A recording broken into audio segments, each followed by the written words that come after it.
नमस्ते बच्चों, B R school के इस यूट्यूब चैनल पर आप सभी का स्वागत है।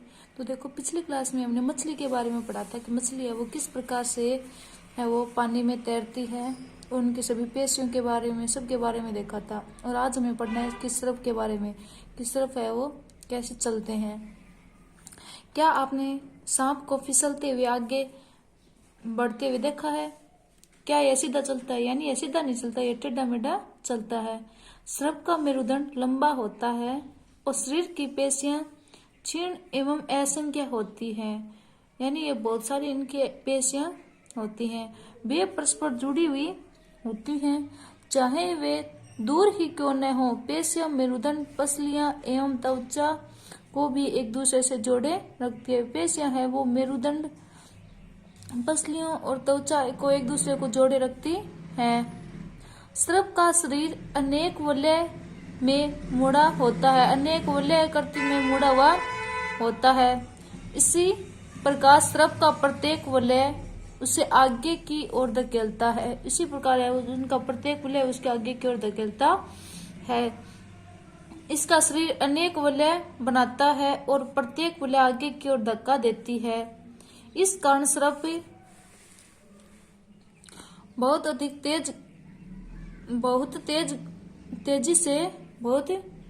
गति से आगे की ओर चलता है, परंतु सरल रेखा में नहीं चलता। यानी यह सीधा नहीं चलता, यह टेढ़ा मेढ़ा होकर चलता है। हमने विभिन्न जंतुओं को गति प्रदान करने वाली अस्थियों एवं पेशियों के विषय में जानकारी प्राप्त की है।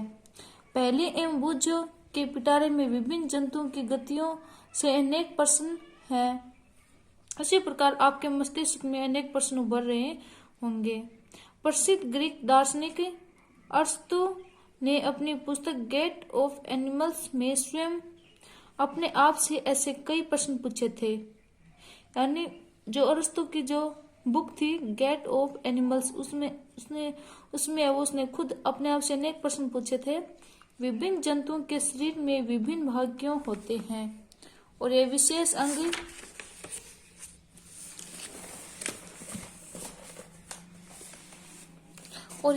अंग उन जंतुओं की विशेष गति से किस प्रकार सहायक हैं। विभिन्न जंतुओं के शारीरिक अंगों में क्या समानताएं एवं क्या विभिन्नताएं हैं। विभिन्न जंतुओं के चलने के लिए कितने अंगों की आवश्यकता होती है और मनुष्य के 2 पैर तथा गाय और भैंस के 4 पैर क्यों होते हैं। इन सब के बारे में उन्होंने खुद के बारे में प्रश्न पूछे थे। बहुत से जंतु संपादी होते हैं, क्यों?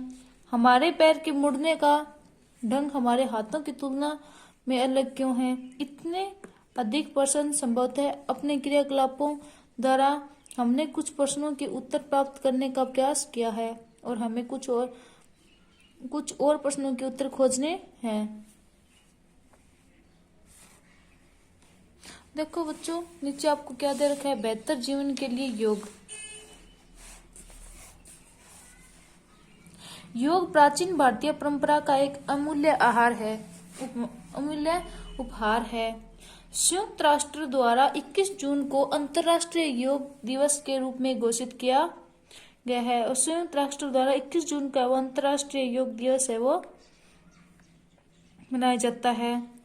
योग व्यक्ति को स्वस्थ रखता है और यह मेरुदंड को सीधा रखने में मदद करता है। योग करने से मनुष्य का शरीर है वो स्वस्थ रहता है और हमारा मेरुदंड है वो मेरुदंड को सीधा रखने में मदद करता है, जिससे आप सीधे बैठते हैं, झुक कर नहीं, जिससे आप सीधे बैठ सकते हैं। और योग की कई मुद्राएं ऐसी हैं जिनमें आप स्वयं दर्द को कम करते हैं, जिनमें आप स्वयं का वजन उठाते हैं और जिसमें अस्थियां मजबूत होती हैं। यानी योग की ऐसी कई मुद्राएं होती हैं जिसमें आप स्वयं का आप वजन उठाते हैं, जिससे आपकी अस्थियां वो मजबूत होती हैं और ऑस्टियोपोरोसिस से बचाती हैं। यह जोड़ी के दर्द को कम करती है जो अधिकतर बुजुर्ग लोगों में देखा जाता है। इससे शरीर की सभी मांसपेशियां सक्रिय रहती हैं और इससे हृदय विश्वस्त रहता है, जिससे वह अधिक दक्षता के लिए कार्य करता है। और कुछ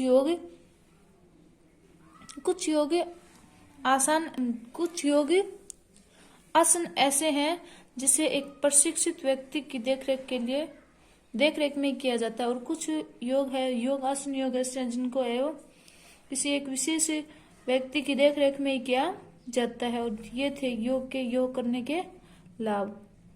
तो देखो बच्चों, ये आपका पाठ पूरा हो चुका है। इसके आगे हम इसके क्वेश्चन आंसर करेंगे। तो आज के लिए इतना ही, धन्यवाद।